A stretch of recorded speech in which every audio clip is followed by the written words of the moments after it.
inside the off stump. Oh, he's caught it! I don't believe it! Tom Kohler-Cadmore has caught the most magnificent catch. That short third man is the end of Daniel Sams, and Somerset have won the Vitality Blast 2023.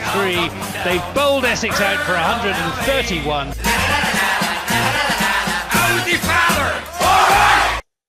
Hello there, this is Always Look on the Bright Side of Life, the Somerset Cricket Podcast. My name's Ian Shepherd. Joining me this evening is a man who has seen more super overs in this here land of England than you have, and has also never seen Somerset lose on his birthday. Many happy returns, or belated happy returns of Sunday. Dan, how are you going?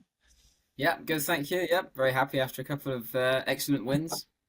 3 excellent wins. No, it wasn't. We lost to Glamorgan, but it was kind of a moral victory because 3 including the women's game. Yeah. It's including the women's game. Well, yeah, then we have to take into account those 2 losses. So, we'll get to the mass of that later.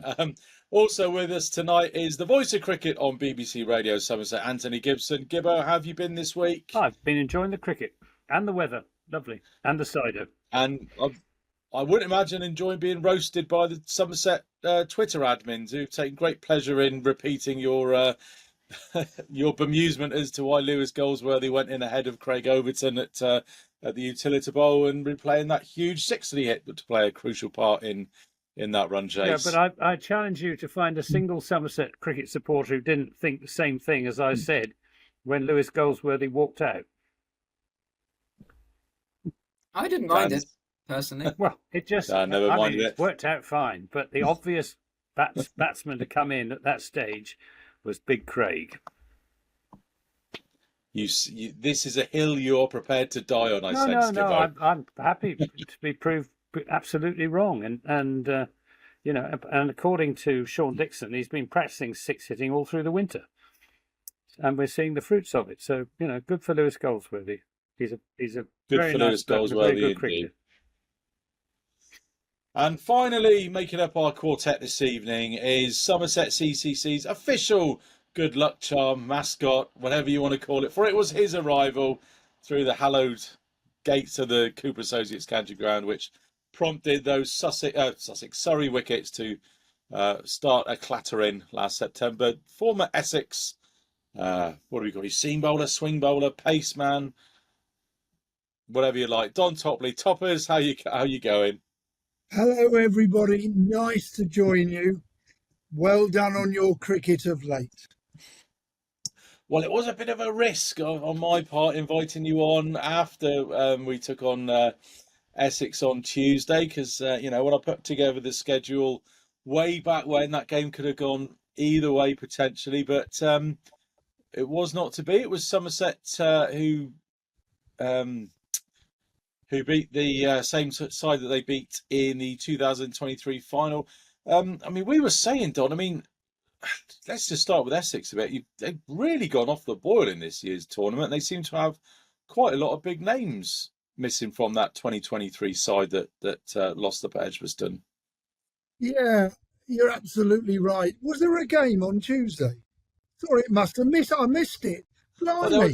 Funnily enough, really? There were two actually. Oh, I do apologise. I don't know how I missed it. But anyway, let's get back to reality. Essex are pretty low in T20, and they're also getting and looking a little bit lower in the Championship. So, how often do we say nice things about each other, about the two clubs, etc., etc. But I have to take my hat off and say we are in a lowly position. And I don't think it was even men and boys on Tuesday. It was potentially men and babies. So well done, seriously. You're playing good cricket, but as you said, we've got some names missing. We've just got a different small squad, 16, maybe 17. But I'm afraid we've either got people that are at the far end of the career or they're still very young and learning. And I'm not trying to advertise this, but after the defeat against Yorkshire in the Championship at lovely York, I did a 12-minute interview with Chris Silverwood. And if you're really bored and you've got nothing else to do and you've run out of cider, then listen to my interview with Chris Silverwood, because I thought he was brilliant. And, listen, we are where we are. We can't get away from it. And the worst of it all is, yes, we're going to be in a relegation fight. What a game it would be. Essex need to win to stay up. Somerset need to win for the title last game of the season at Chelmsford. Oh, wouldn't that be box office? I'm not going to say that's not going to happen. I'm simply not going to say that. Well, even if a box office blockbuster game like that does come to pass, you can probably bet your life that the Sky cameras will be nowhere near it. But anyway, moving on. Listen, can I just say, at this juncture, I haven't seen Anthony much this summer. Can I just say, has he lost a little bit of weight? Only a little bit. You look sylph-like, slim. No, I wish, strong. Don. I wish. Well, you look very smart down there in your courtyard. It's on the terrace, looking out across the Somerset. The terrace, how delightful! I'm sure it's very delightful where you are in Suffolk as well. I think it's delightful everywhere at the moment. It's absolutely roasting everywhere, and long may it continue. We could do with a bit of rain, just to try and stave off the warning of hosepipe bans, etc., etc., etc. But Don, I did put in a special request to Victoria on Tuesday that you do get to commentate on at least one day of that championship match at the end of the season. Well, actually, our rota has come out this afternoon. I haven't looked yet, but I will. Sure when there's an ad break, I'll have a quick look. Well, we can. Yes, you do. You have been conspicuous by your absence in these three convincing Somerset victories over Essex that we've had this season, Toppers. But can you imagine if I was commentating it, the stick I've got on your Somerset Facebook page? My word. I must say we do like a bit of balance, Don. That's why we're more than happy to have you on to fight your corner. Well, some of them have been very nice, very honourable in their comments. Some of them have been a little bit indifferent. But I'm due to be at the Oval on Sunday, and I'll be delighted to meet many of you and all your other fans at the Oval on Sunday. That looks a very spicy game of cricket. Yes, Somerset, Surrey men's and women's double header. That could, I think we win that. We've probably secured that home quarter final. I haven't really sat and done the maths. There's so many balls in the end of that one. If we beat Kent, we'll secure a home semi-final. I think we just need to win one of the last three. Yeah, if Hampshire beat Glamorgan tonight, that means we definitely need just one more win. But I'm sure one more win would be enough anyway, but it would confirm it if Hampshire beat Glamorgan tonight. Absolutely. Well, speaking of Glamorgan, it was a narrow defeat by the Welshmen thinking about that would have been Friday night, would have been at the Cooper Associates County Ground. Glamorgan batting first, making 176 for 7. A crucial partnership between, I call him Colin Instagram now. Once I've seen that you can just put a few letters in his name and it makes Instagram. Colin Ingram making 55, Dan Douthwaite 56. That really was the crucial partnership, guys. And what did we work it out as, Gibbo? 40 odd in the last 3 overs and something like 55 in the last 4. Well, I mean, there were two crucial moments in that innings. The first was when Tom Banton dropped Dan Douthwaite when he hardly scored any, a straightforward chance behind the wicket. And the other was I think it was the penultimate over that Lewis Gregory bowled that went for 24 or something. 20 odd, yeah. You know, and without those two happenings, I think we'd have won comfortably. But I think we would have won even more comfortably if we'd batted first. I'm getting really, fed up with Somerset at Taunton putting the opposition in. And then the opposition, in Kent's case, racking up 220 odd and Middlesex likewise, when it should be us doing that. and then putting the scoreboard pressure on, as we did against Essex on Tuesday. Essex had to go really hard right from the start. All the pressure was on them, and the result was, a clatter of wickets. And I really don't understand this obsession with chasing under all circumstances. There are grounds where it's right, but I don't think Taunton on a really flat pitch is one of those circumstances. And I'm sure if we had it first against Glamorgan, we'd have battered them out of the game. Simple as that. It's an interesting point Gibbo raises. I think it's a very modern way. Joss Butler with England, whatever the case was be, they want to bowl and chase. And I think that's very much a modern thing. Whatever they get, we can get one more. Funny enough, not particularly Essex, but Surrey have lost a lot of tosses. And they've been inserted, because the winning the tosses, they've opted to bowl, but so they've inserted Surrey. And Surrey have posted quite frequently a score that has been quite difficult to chase down. So that is a very old-fashioned. I go back to my Essex days when Gooch and Fletcher in the old Sunday League, we would bat first and we would bat the opposition out the game. Now, that's an interesting thought from Gibbo, but I would put it down that the modern way is whatever they get, we can chase. I think big totals don't intimidate sides anymore, especially in 20-over cricket.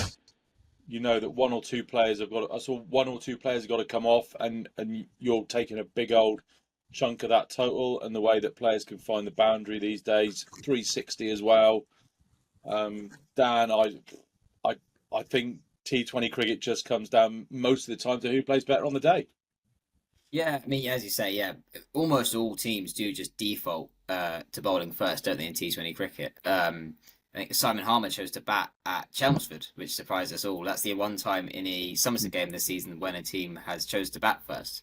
I just had a quick look at the Taunton matches in recent years. So since we lost the first couple games at Taunton of 2021 batting first, but since then at Taunton we've batted first 16 times and won 15 of them. There you are. So our record at Taunton batting first is actually better than bowling first, despite the fact that we always choose to bowl.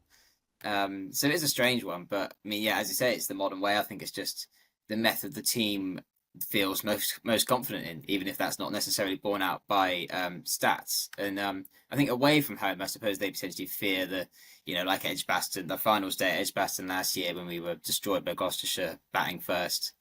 But that's, we're a good enough team that that was an anomaly. So I like to see us bat first more for sure. And it felt silly sort of bowling first and then teams racking up more than 200 at Taunton when we could have been the ones doing that. Stats and analytics and research play a massive part in T20 cricket. And I'm just wondering if sides are looking at us going, well, if they win the toss, they're going to bowl. But if they bat first, they've won, what does he say, 15 out of 16? At at Taunton. So sides are coming to Taunton, they win the toss, they think, oh, well, what do I do? Because they want to bowl first, but then if they bat first, their record's really good. So is there some sort of mind games going on, or are we reading a bit too much into it and it's really just what the dressing room feels that they're best at with all the conditions being equal, I suppose? I don't know. Well, should we get on to it?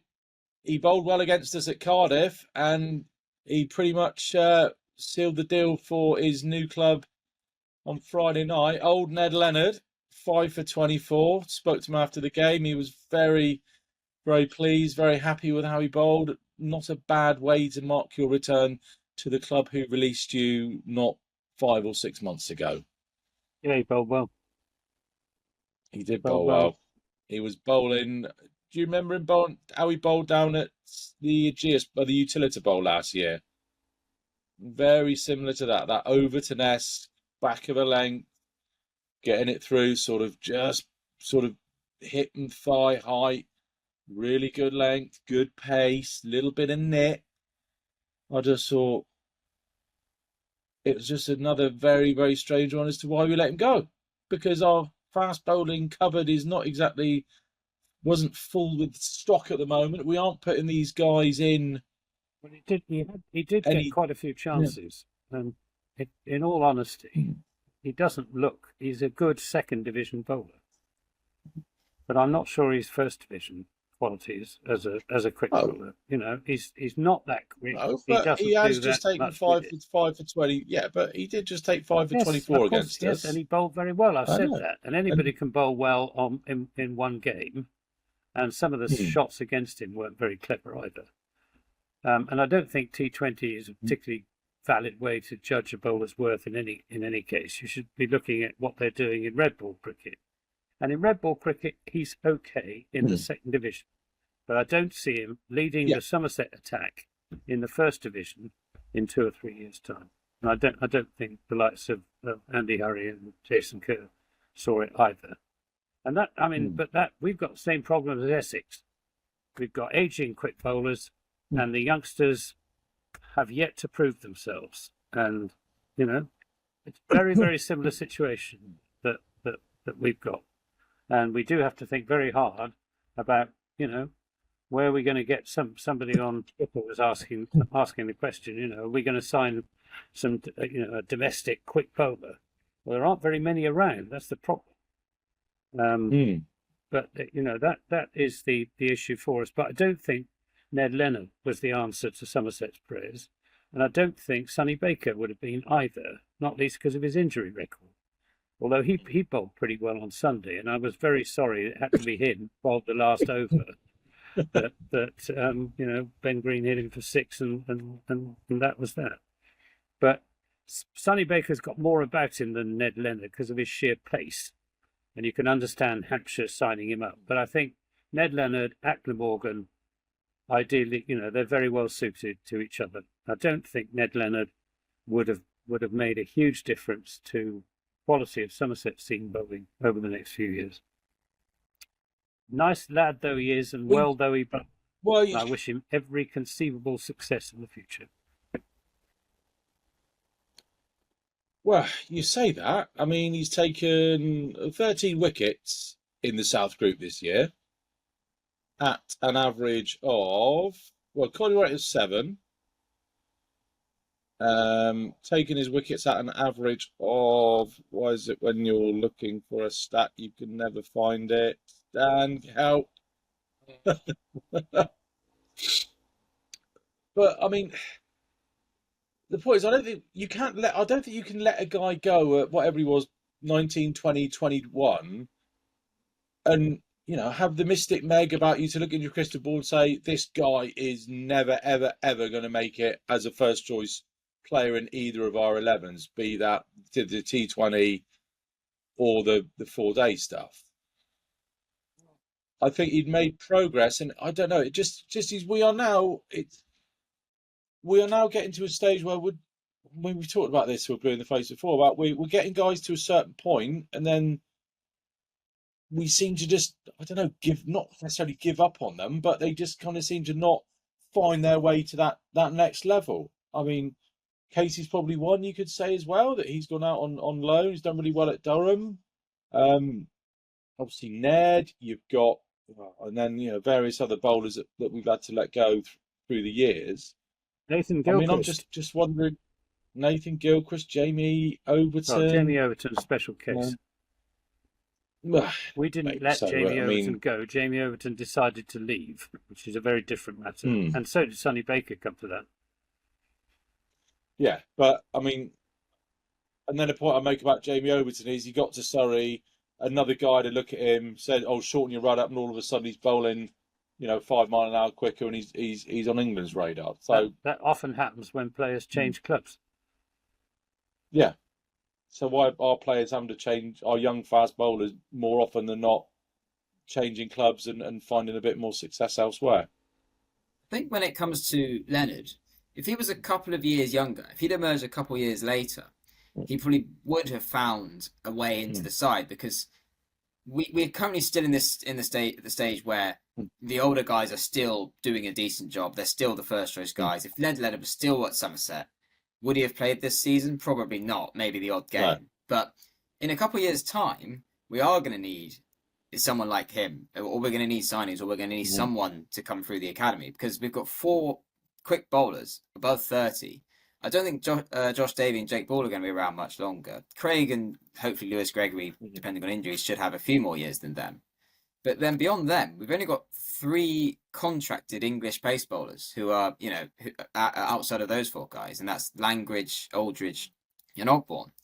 And none of those guys are really ready yet to sort of step up to lead the attack. I mean, we've seen, Aldridge has shown loads of potential, but he's still so raw, and just, he had that really good start to the season this year, but since then he's been a little bit all over the place. And then we've got Ogbourne, who's played a few times, done a decent job, and I'm sure I really want to see him play in the Blast, actually. He's had a good second 11 Blast. And then there's Langridge, who has only played 1 Day Cup games for us. So we desperately need bowlers very soon, and domestic signings are going to have to be on the agenda, I think, this winter, because a couple of years ago we were probably thinking, we're blessed with riches when it comes to pace bowlers, but suddenly we lost Baker, we've lost Leonard, and these older guys are a little bit older now than they were a few years ago, so all of a sudden we are struggling a bit. So we're going to have to plan things carefully to make sure we transition to a newer, sort of younger pace attack without dropping down the league a bit like Essex have. I mean, you're probably in a slightly better position than us in terms of the bowling. We're thin on the ground with a very small squad, and we've relied on Cook, Porter, and Snater. Well, whenever, all of last year, the year before, a little bit this year. Then we lost Cook because England wanted us, who pay his wages, to rest him in anticipation in playing in a test. And he didn't, but he did against Zimbabwe, where he marked his debut.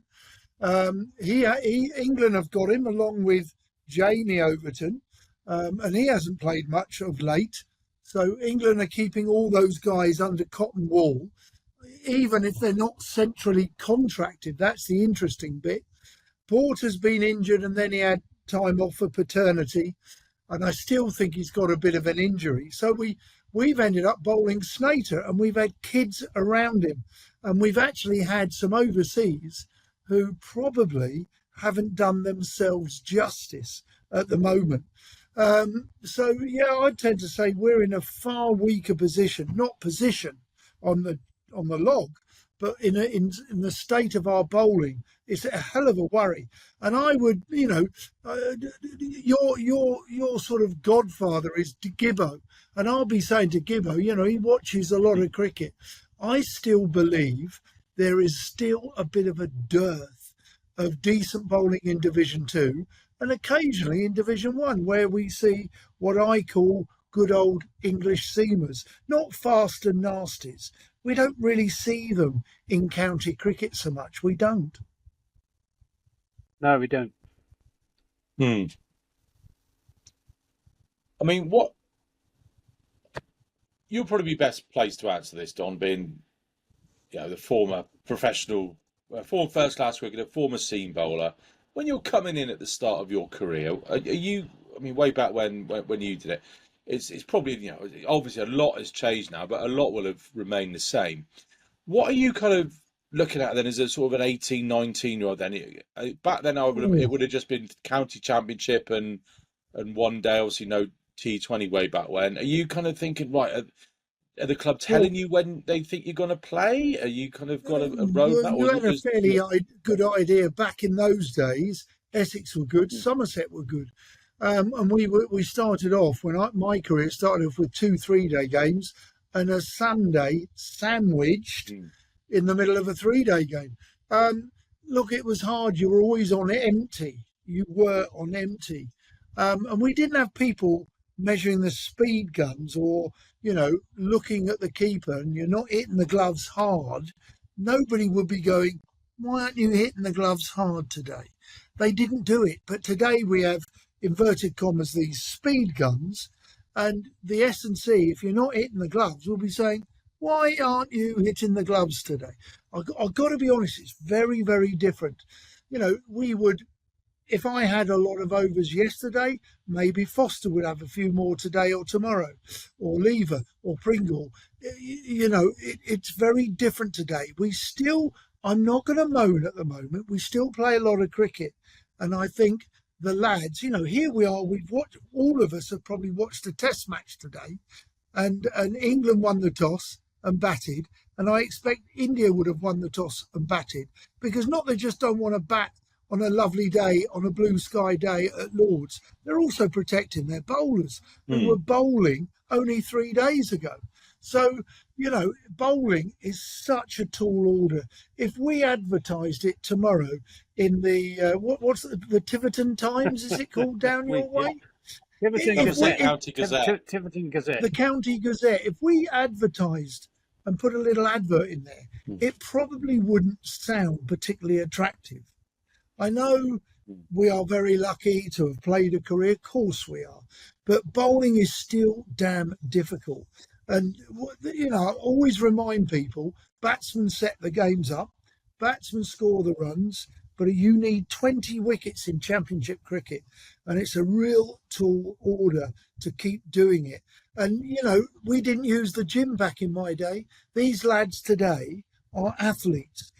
Going back to 6'8" in my day, there was Derek Pringle, there was Gus Fraser, magnificent bowlers, really skillfully great bowlers. But are you going to look me in the eye and say they were athletes? Pringle was an athlete. I'm not sure Gus Fraser was, but what a wonderful cricketer. Today, your 6'8" are athletes. They are all athletes first, cricketers second. I'm not saying that's right. That's where we are. Some might say that we've gone too far the other end of the spectrum, maybe. You're saying you need to bowl to be bowling fit. You can do as much work as you want in the gym, but unless you're putting in the overs, then it's no good. I mean, it just frustrates me. I mean, 2 or 3 years ago, we were sat here saying, well, in a few years' time, our attack's going to be Aldridge and Baker and Leonard and Bashir's going to be the spinner and it's going to be all good. And then, one of them's off with England, 2 of them are gone, and the other one is still pretty inconsistent, but capable of blowing sides away on his day. You asked a question about how are they viewed, how do you learn? I've got to be honest, I don't think any coach will guarantee and look at a young fast bowler and say, I know he's going to do this. I mean, if you swing the ball, if you're left arm, you swing the ball, you've got a future. If you're right arm and got a pace, I mean, look at, I'm not being disrespectful, Tamal Mills. He's got pace, but he doesn't always swing it, and he doesn't play red balls now. So it's a bit of a different game. But you never know how the body's going to react. Lots of bowlers suffer. I mean, your skipper has suffered from quite a few stress fractures of the back, hasn't he? I mean, if he hadn't have had the stress fractures of the back, I would have said he would be a magnificent cricketer for possibly England, but his record would be second to none, but he's suffered injuries. At his peak, there were very few ahead of him as county all-rounders. He's, there's such a shame. He's a calm captain as well, isn't he? He's quite a decent bloke, calm captain. He exudes calmness in the dressing room when he's captain on the park. I think, we go back to a famous left armer in the Australian side back in the 80s and 90s. Do you remember him? Bruce Reid. I mean, at the end of the day, his career was defined by injuries, but my God, what a good bowler. And if he hadn't been injured, I'm sure he would have been one of the world's best of all time. I think Lewis Gregory, possibly the greatest white ball captain England never had. you could argue with that. Anyway, did we even finish Glamorgan before we got on a slightly protracted discussion? That run chase, what do they finish? 2 short. Lewis Goldsworthy at his first ball for 6 towards the end of that innings. Will Smead continued his excellent run of form with 72 off 49, but only Sean Dixon and Ben Green were able to contribute a pair of 27s each for them. Somerset finished agonisingly 2 runs short. Off to the Aegeus Bowl then, or the Utility Bowl, where official vice-captain Craig Overton has an aversion of taking the reins when Lewis Gregory's not there. James Rood did it in the championship game, and the reins were given to inform Tom Kohler-Cadmore to take charge last Sunday. Gibbo, what did you make of that one? I mean, Hampshire made 178 for 3 batting first. Somerset just got over the line after it looked for a long while that they were behind the 8 ball and the run rate. And we bowled very well at the start of the Hampshire innings, which got them, I think they were something like 35 for 2 in their power play. But, as long as James Vince was there, then they had a good chance of getting up to a defendable total. But we made quite hard work chasing it down. Wasn't the easiest pitch in the world. Dixon and Abel batted really well, kept us in the game when we could easily have slipped out of it and been left with too big a mountain to climb. So they kept us in the game, and then Lewis Goldsworthy and Ben Green at the end, a couple of sixes, and that did the job. Wasn't our best performance, but Hampshire are, decent side, and who have, a bit like Essex, have underperformed. And it was a good performance, and I was pleased for Tom Kohler-Cadmore in his first game as captain. Yep. He's a happy-go-lucky cricketer, is Kohler-Cadmore, but he took his captaincy very seriously. Yeah, and I think did it pretty well. There was nothing I thought that he did particularly wrong as captain, except get himself out with a fairly typical Tom Kohler-Cadmore heave across the line. Good. I mean, I watched quite a lot of him in the last few weeks, Dan, because he's been batting quite a lot in the last few weeks. Hundreds in the Cooker Champo games, and obviously scoring plenty of runs in sort of the later stages of the group stage. He was a bit 27 off 11 at the start of the group, but he's made a few more substantial scores in recent weeks. I can't quite put my finger on it, but there just seems to be something a little bit different about him this year. He just seems to be maybe a little I can tell you what it is. Correct. Go on, Toppers. I can. I admire him a little bit, but I have studied him a bit. He's got the most magnificent 80s mullet. And the reason I mention that, he's had an array of haircuts, hasn't he? Do you remember the Mohican? Yeah. He had a Mohican, he had a skinhead, and obviously I think he's going to be a very famous hairdresser when he finishes cricket. He's got the most versatile hairstyles of the lot. I have it on good authority that he's an official perm. It's not some sort of Kevin Keegan. Well, he's got a proper Kevin Keegan perm. And do you know what? Dan doesn't know who Kevin Keegan is. Of course I do. I know my sporting history. Yeah. Great man, Kevin Keegan. I'd love it if we beat them. I'd love it. But haircuts aside, and whether you believe in the biblical power of Samson or not, you say you've been studying him, Tom. I was sort of watching. He just seems to have the bat is swinging a bit more. I don't know what the word is. Naturally, it doesn't seem to be It seems to be a lot more top hand in there. The swing is a lot more in a sort of an orthodox arc rather than kind of across the line. I don't know what it is, but just something about him seems. His movements seem a little bit bigger. His foot movement, his arm movement seems a little bit further back with a back lift and a little bit more going through it when he's following through. He just seems to be. I think it's the old adage: when you're low on confidence, your movements are very timid, and you just sort of the ball like that, and you end up nicking off. When you're full of confidence, and I think he's naturally a confident guy, those foot movements, your hand moves, just become more exaggerated. You know you're in the form of your life, and you just swing and you middle it. Yeah, it's definitely the best period he's had as a Somerset player. He's just completely confident and sort of carefree in a good way. It's allowing him to bat very freely. He's made a few starts and got out in the blast, but there's been other times where he's made a start and gone on, which is exactly what we expect from him. Like, it's absolutely fine as a top 3 batter if he occasionally gets a low score, going for big shots, but he's there to play the big shots in the power play, and obviously it came off brilliantly against Essex, and obviously he's had 2 centuries in 2 games in the Championship as well. Made the opening position his for a bit, at least against the Kookaburra. So yeah, it's a great period for him. I mean, he is out of contract at the end of the season.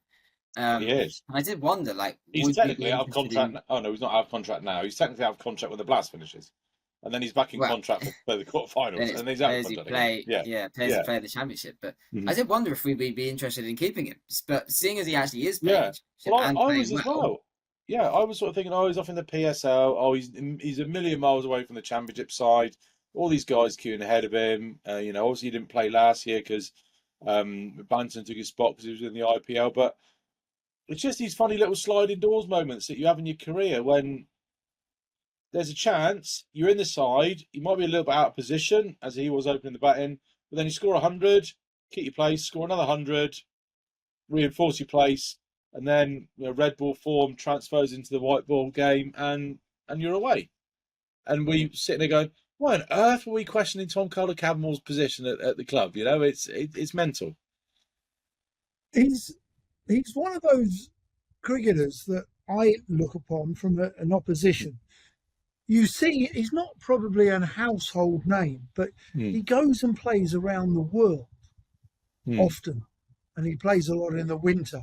And actually, I don't want to say it's feast or famine, but he does crop up with some very good scores. He's one of these guys that I feel see ball, hit ball.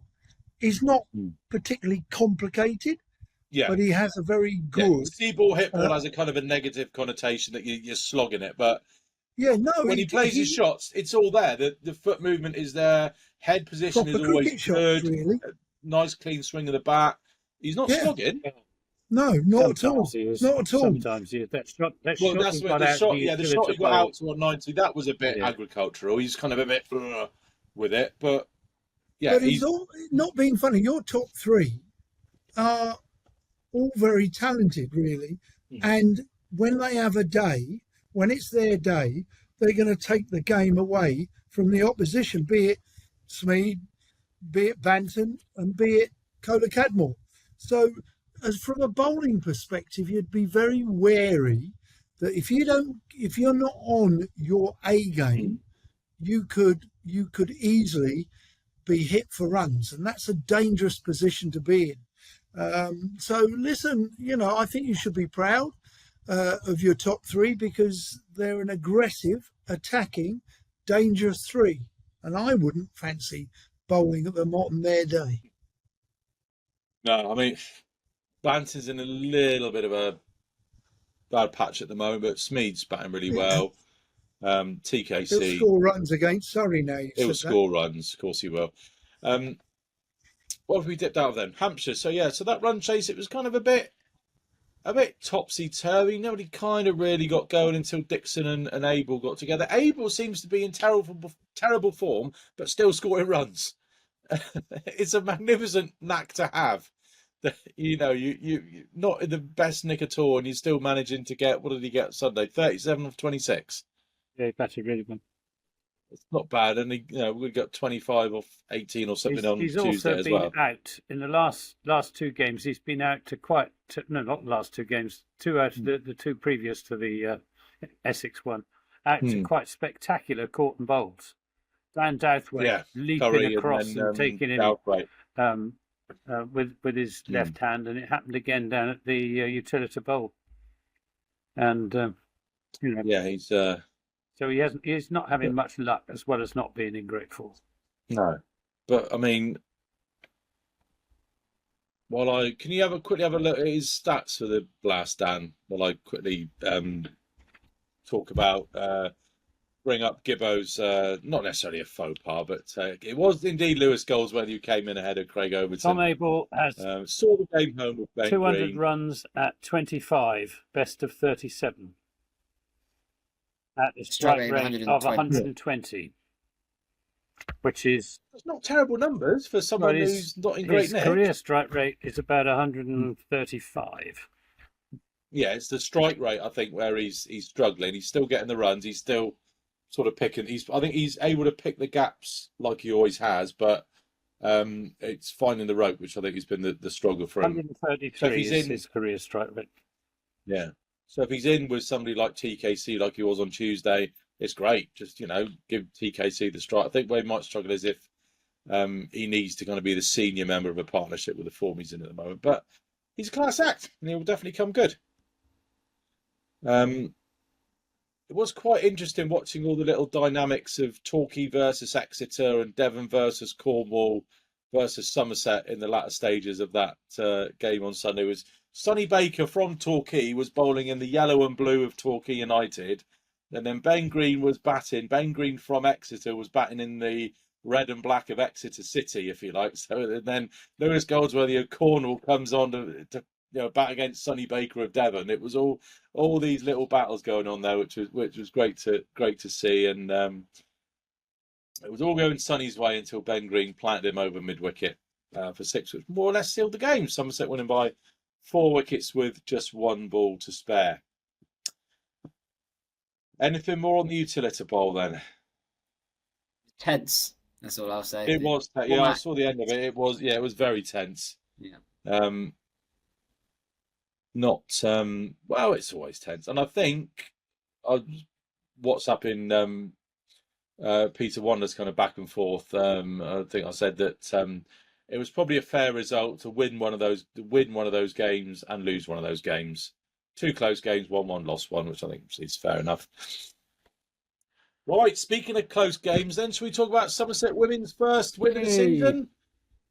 They got off the mark. Standing captain Neve Holland, Sophie Luff did a calf in the warm-up, I think I heard. So she took the reins for Somerset against Essex, which was the first part of a double-header on 2 for Tuesday, I think the club were calling it. Essex made 155 for 5. Jodie Grucott top scorer with 45. Wicket apiece of Molly Robbins, Olivia Barnes, Erin Bakusic, Amanda J. Wellington and Alex Griffiths. And then, Somerset did their best to not get over the line, with Amanda J. Wellington finding long on in that last over. But, yeah, Chloe Skelton holding a nerve along with Alex Griffiths to see Somerset to victory. 3 balls and 4 wickets to spare. Were you there, Dan? I was trying to keep as much of an eye on it as I could, because I was sort of driving up for the men's game during that. So do you want to give us some eyeballs from that one? Yes, it was a very similar game to quite a few of our previous T20s this season. The difference this time is we just about got over the line, and I think the other big difference was that we didn't lose momentum in the middle overs. That has been a problem in previous games. But Fran Wilson has found form at the Rose Bowl. She batted really well, and she continued that form again here, 41 off 32. And Ruby Davis, who on debut played a nice little innings as well, 19 off 16. Her and Wilson just sort of stabilised after the power play. We'd had a good start as well. Odgers and Holland, it got us off to a reasonably good start, pretty much up with the required rate. Odgers has looked really good this season. She's able to attack the power play, and she will grow more consistent, I think, over the years. Yeah, she looks a real talent, and she recently signed a new long-term contract, I think, for the next couple of years. So yeah, looking forward to seeing how she goes over the next couple of years. And yeah, then obviously Manchester Wellington once again in there to finish it at the end. I mean, she didn't quite stay in right to the end, but they made the right decision to put her up the order, because they a couple times she's just come in slightly too late, but this time they put her in at 5, and that was a key decision, I think. Like, she's got to be batting for as long as possible. Sort of she's perfect. She's the perfect kind of player to come in sort of after what, sort of 10 or 11 overs. There have been times where she's sort of come in after about 16 overs, and it's been like slightly too late for her to really make an impact and win us the game. So yeah, it was just a relief, I think, for everyone, for fans and the players, to finally get over the line in the blast. Fielding was better as well. Mm-hmm. Yeah, don't remember any mistakes. I don't think a catch went down, and they looked a little bit sharper in the field, bearing in mind what happened down at the Utility Bowl when Alex Griffiths dropped Freya Kemp. That coupled with the run out of Fran Wilson, courtesy of Amanda Jade Wellington, those 2 incidents cost us the game down there. But they've tightened up on their fielding, and it's good to see. Yeah, I mean, it's good to see. I've kind of got a theory on women's cricket, and I don't know if it's something that's borne out, and I don't know if I'm totally barking up the wrong tree with this one, but I think people sort of look at women cricketers, and if you look at male cricketers, I think they're sort of more mature. Their game awareness is a lot better at the same age. And I think that's because when you're a young 11, 12-year-old kid coming into a second 11 at club level, you're sharing that dressing room with guys who are sort of 45, 50, and you're playing with these guys who have been round the track and they know what they're doing. And you're out there in a tight situation with an older senior player, maybe 10 or 11 times a season. And he's saying, right, now we'll do this. We don't need to go mad here. We just need to knock it round because, this is their best bowler who's only got an over left. So we'll just see him off. Then we can attack that spinner who's got to come back on. Little things like that. And I don't think young girls are necessarily exposed to that because I don't think that there is that profile of older women's cricketers, maybe. I don't know. It's just kind of my thoughts as to maybe why sometimes their game awareness isn't quite where it should be. I don't know. I think that's worth considering. Yeah. I can see why you're saying it, and I can understand that. You may be right. There might be something there.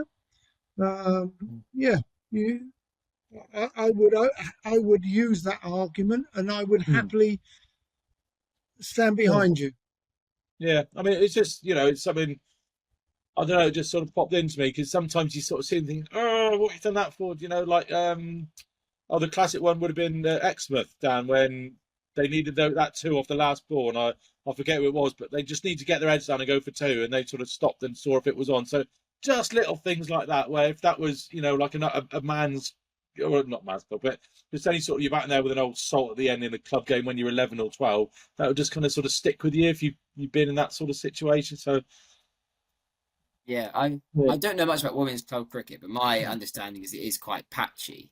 The standard and the quality around the country. So players do end up playing county cricket. In the amateur era of county cricket, girls played very young. Anya Shobswell made her Somerset debut when she was 12, I think, because that was the best standard that she could get, and it works for her that sort of standard. I think some girls and women do play in men's club cricket as well, so they're not completely unexposed to that style of play. I think it's generally I think it's regarded as a good thing to play with them, but also you want the women to play the women's club cricket as well, so that the standard of that is as high as possible.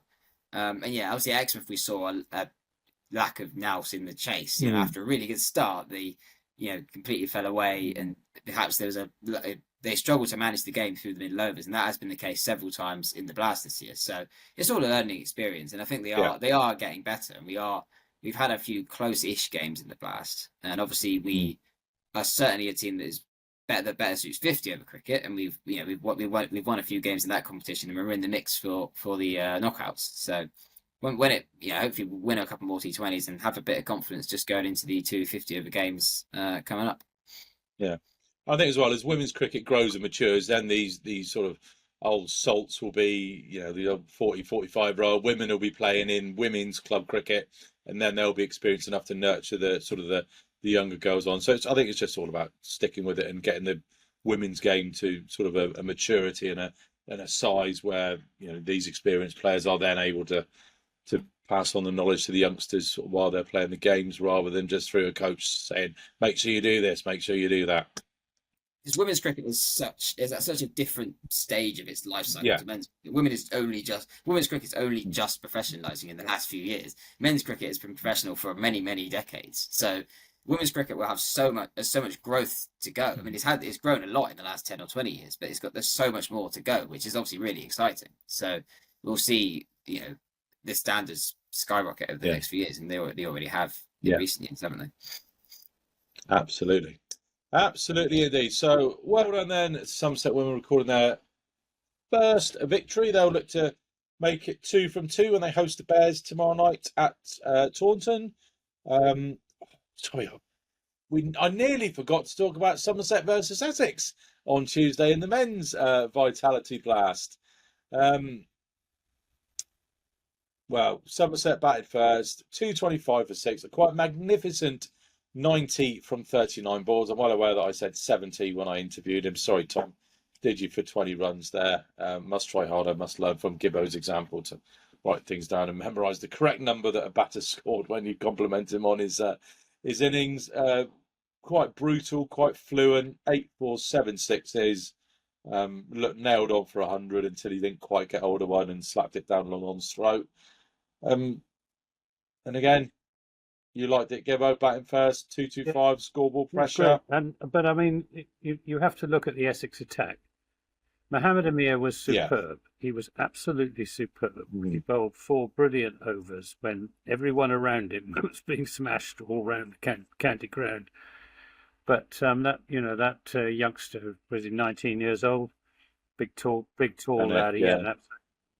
Charlie Bennett. I felt really sorry for him. He lives round the corner. He's a neighbour. Yeah, you said that. Yeah. Yeah, he's a neighbour. We're living in a village in Suffolk, and he is literally less than 100 metres. Poor chap had an absolute nightmare. He dropped the catch and got smashed all over the.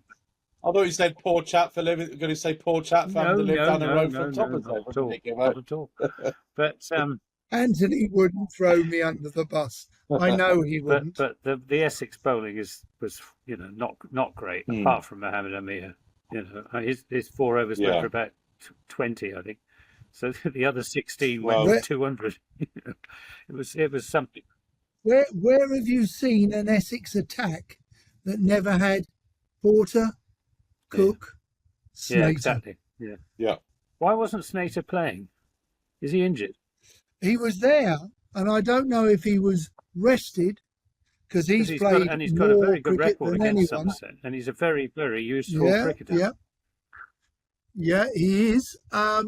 Or he was rested or an injury. I'm afraid I don't know. I'm on duty tomorrow. Essex play Sussex tomorrow. Oh well, we'll be rooting for you, Don. Yeah. Well, gosh, thank you. But thank you. It was. We hope there's a decent crowd. I mean, I'm worried that there won't be at Chelmsford. So we'll see. But it was a sellout for Essex at Taunton the other night. Not quite. But there were about 6,000. Oh, really? It was a good crowd.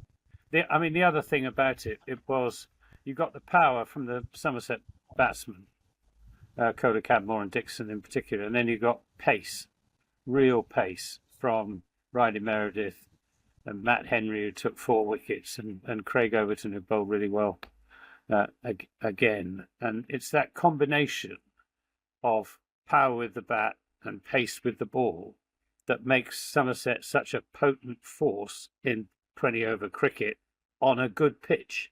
It's not going to work quite so well at Edgbaston in the middle of September on an old, slow, used pitch. And that's when I think we might, as last year, come a little bit unstuck. What do you do on Sunday with no Matt Henry? Well, we got Miggy Pretorius. Yeah, we beat Surrey without Matt Henry. I mean, Miguel Pretorius he's second leading wicket taker in the championship after Jack Leach, and he's been bowling really well, and he can bat too. And Matt Henry's good, but Miguel Pretorius isn't that far behind. He's a very, very capable, very decent record. Very decent record in South Africa, and also the interesting thing for me is, we talk about Essex just now. They beat Surrey at the Oval last week, which was a hell of a strange result in a 12-over contest. And we were sitting around, both teams were sitting around most of the evening. We finished late, and it was a 12-over. And Essex deserved it. Paul Walter got off to a flyer. Rhys Topley and Tom Curran didn't bowl badly, but they both bowled 1 over. Topley went for 17, Curran went for 18. And they actually didn't bowl badly. And Walter himself got close to 50 in 3 overs. But the difference is the diameter or the measurements of the oval, where Chelmsford and Taunton, generally speaking, are quite small boundaries. You'll have a bigger boundary, no doubt. And you bowl differently when you have those big boundaries, because sometimes you can afford to push the batsman back and bowl shorter, and you can also afford to try and bowl Yorkers because you've got a bit of depth behind the bowler where you can afford to bowl a half volley and it goes out to long off, long on for just the one. So, the bowlers will be, your bowlers will be tested because they'll be playing on a very different diameters and measurements of the ground. Yeah, definitely. I mean, we've also got to play Miguel Pretorius, so he's available for the knockouts. Obviously, you can't play an overseas player if he hasn't played in any of the group games in the knockouts. And I think I said last week, once we have got that home quarter final mathematically secured, we need to get Langridge in, get Ogborn in, maybe I don't know if we can get Aldridge back from loan or not, and just try and blood some of these youngsters. Because, I mean, we're nearly halfway through July, and Alfie Ogborn hasn't played the first 11 game yet. I wasn't expecting JT Langridge to, but has he? Yeah, he played at the Rose Bowl in the Championship. Oh, did he? Sorry, apologies. So he's only played one first 11 game. I don't know him. Do you both rate him? Yeah, but I think I'm worried about him going the way of the other, like Ned Leonard, who's not playing enough to kind of. Because we all know young bowlers, they're not going to bowl well every week. So you've got to give them a run of games so you can see their best as well as their worst. If you give them one game, that might be their worst, and you not ever see their best. So I think, he's got to play as much as he can. So I want to see him playing as many of these group games as he can. Likewise with JT Langridge. I worry that we play Davey or Ball over Ogborn, which in my opinion is the wrong decision. Both in the squad. Yeah, I mean, whether they're thinking, we need to nail this quarterfinal as quickly as we can, or this home quarterfinal as quickly as we can. So, I mean, staying, fair play to Jake Ball. He has got a decent record in T20 cricket. Josh Davey maybe not so much this year, but certainly Ball has, over the last couple of years, has never let us down in the shortest form. So, difficult one. They play them both. They play Alfie Ogborn and JT, and they have a bit of a stinker and we lose, and we've got to go to Northampton or Durham again. And he's like, that's a bit of a daft thing to do when it's so. It is a balancing act, and I do sympathise, but I think get him in as soon as you can. So I mean, the side of the squad, obviously no Matt Henry. So are we just saying Niggy P for Matt Henry? Yeah. Don't see any. Get the win, hopefully secure the home quarter final. Then we could perhaps rotate a bit the last couple of matches. Yeah, don't disagree with that. We're going to go for a very, very exclusive selection of listeners' questions this week. Bearing in mind we've probably already an hour in, and my kids are inside unsupervised for the last hour, so Lord knows what they're getting up to. Harry Hayden rather cheekily says, has anybody found the wheels that have so spectacularly fallen off of the Essex bus? How rude of you, Harry. He also asked about contract renewals and stuff like that, so we haven't got time to chat about that now, Harry, unfortunately. One from Simon Hancock, and I think we all get our thoughts on this one. Surrey signing this Indian spinner for the 2 Kookaburra games. Is this the unintended consequence of these Kookaburra games where sides aren't going, you know what, we need to go back in time 10 years and get some pace bowlers coming through our academy? Or are they just looking at how do we cross this short-term bridge of bowling with this bloody Kookaburra for 4 games? I know we'll sign a pretty handy overseas spinner. Well, the spinners aren't getting anything out of the Kookaburra any more than the seam bowlers are. It's a waste of money, if you ask me. No. Yeah, I wonder what Rob Key thinks of it as well. Yeah, Devon. quite. Yes, it's not exactly what he had in That's mind. an interesting perception. He wanted all the medium pacers to be slogging away for over after over, trying to turn themselves into Jofra Archer. You know? Yeah, he wanted them expunged, didn't he? Really? Wood, Mark too. But listen, look, I've been a strong critic of signing players for a single game or 2 games. I know with the way the programme is mapped out with the championship and 2 more games, etc., and whatever. I suppose the good side of it is that we're seeing Indian cricketers playing our game. We can't knock that. That's a good thing, because they've never done it too much, but they are currently. There's quite a few around. So he is a decent overseas, and he's here for 2 games. I'm more comfortable, I don't know if the word is comfortable, but I'm happier with that than if it was for 1 game, because I'm dead against the idea that Dom Best goes and plays for 3 counties in 3 weeks. You know, things like that is ludicrous. Jake Ball went off to Kent, didn't he, for 1 game, didn't he, or something like that? Yeah. I'm just not sure, but at least it's an Indian, at least it's an overseas player that is coming into our game. But yeah, I'm a little awkward with 2 game signings. How would you have felt if whoever it was in charge of the TCCB back in your day, Don, who would that have been? Donald Carr. Before Lord McClure. Donald Carr. Donald Carr had said back in the day, you're going to bowl with a Kookaburra, Don, for 4 or 5 games. Yeah, absolutely. Back in our day, we had a choice of 2, didn't we? We had a choice of Dukes or Readers. And spinners. Do you remember Dukes in the 80s swung and had a slightly more pronounced seam? The Readers stayed harder, and the spinners like Peter Such, John Childs, Jeff Miller, they preferred the Readers, but I preferred the Dukes. Didn't they have a toss for Dukes and Readers in the Test match? Test series. 96, right. Pakistan, yeah. Yes, you're right. Well done. Well 29 remembered. years ago. Oh my God. Yeah. Right. I'm also, when I was on commentary, sadly it wasn't with Uncle Anthony, but listen, when I was on commentary only the other day, we were talking about 1991. And I don't know, if you can remember this. In 89, we had some very uneven wickets, some very undulating wickets like Worcester. Yeah. And whether you hit the seam or the shiny side or the dull side, it went up and down. So it wasn't the ball and it wasn't the skill of the bowler. It was the lottery of the wicket. And then so in 1991, we reduced the seam, not the strands that make up the seam, where they're interwoven and then sewn into the ball.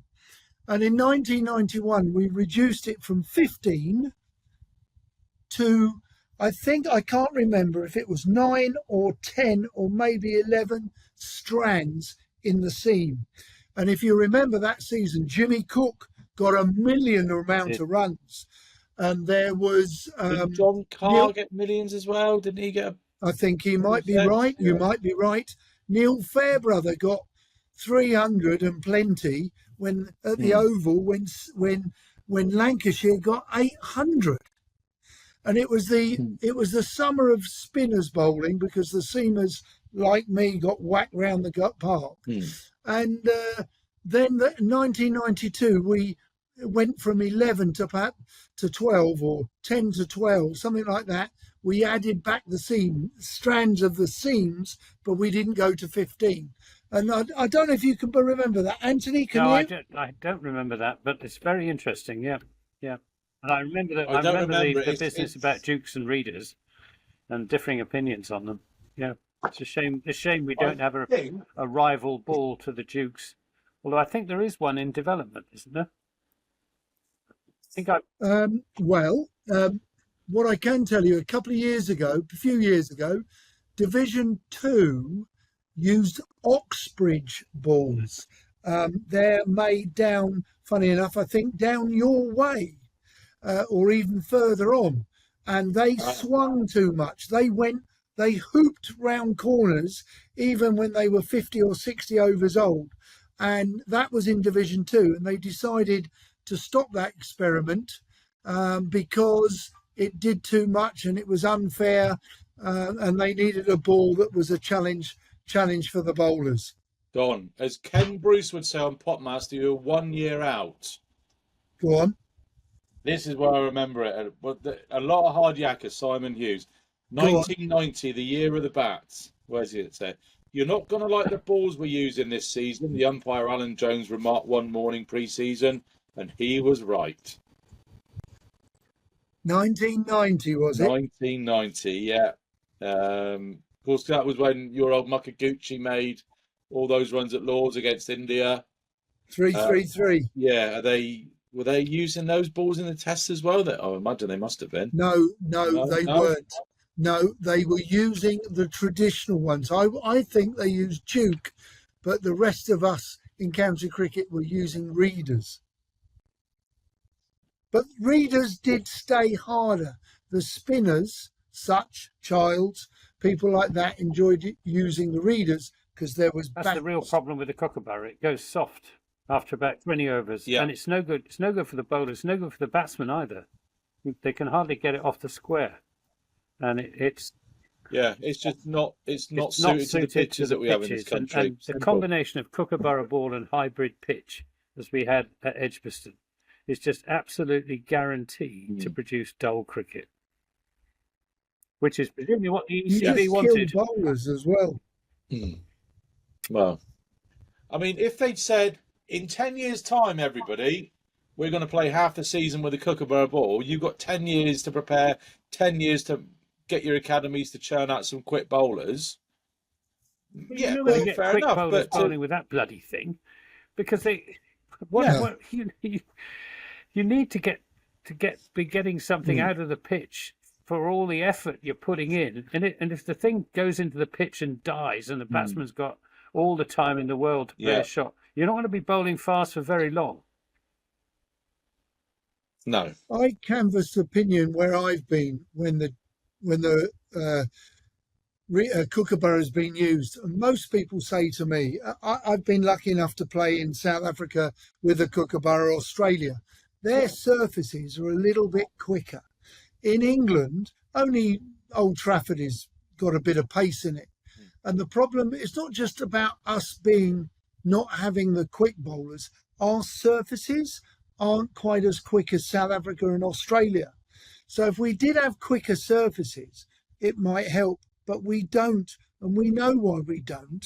So, if I saw Rob Key in a restaurant tomorrow night, I would be campaigning that we don't use the kookaburra anymore. You'd be more likely to find them on a golf course, Don, but I'll take your point. Sheps, I'm going to have to go as... I'll look forward to seeing you on Sunday, Toppers, at the Oval. Thank you, Anthony. Yeah. I look forward to seeing you. And your chairman, president, Mr. Peter, has suggested we're going to have a beer on it. I do owe him 1 or 3 already, but we may do double or quits. Fair enough. Yeah, it is. So Peter Wallace's second home is quite often found to be found at the Oval. Cheers, Gilbert. Right, should we knock that on the head then? Because I think my wife's has just got home, is about to give me a bollocking for leaving the kitchen untidy after making some cupcakes for the press box tomorrow night. My little girl. Right, cheers everyone. Thanks very much. I will catch up with you next week.